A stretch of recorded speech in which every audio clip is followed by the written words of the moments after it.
you talked about, Gus and you taking over the play calling. Now, he didn't retire or step down during the normal coaching cycle. It was well past higher. If he had told you after the Florida game, I'm not gonna do this anymore, I don't wanna do this anymore, would you have wanted to take over then too? It was, you know, I don't, when it comes to coaches, there's not a year or a position that I don't have a plan. And, you know, because at the end of the day, like, you know, Tony Tokars I knew would be an offensive coordinator at some point. And however many years ago, Austin Tucker started working with the quarterbacks. And, you know, it was, I've been around Austin. I know the teacher, the talent, the skill, the way that he looks. I don't know what just happened. Okay.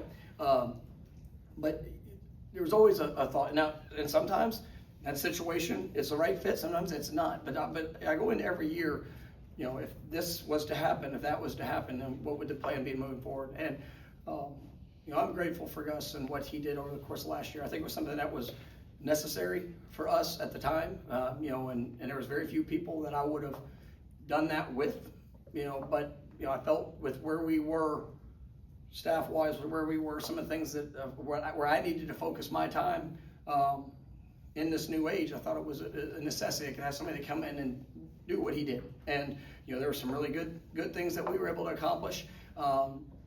And I think there's, you know, also areas for us as we move forward where we get to continue to build upon, you know, some of the things we did a year ago and some of the guys that we have, you know, within this team. And, you know, I'm excited for that. And, you know, what makes it,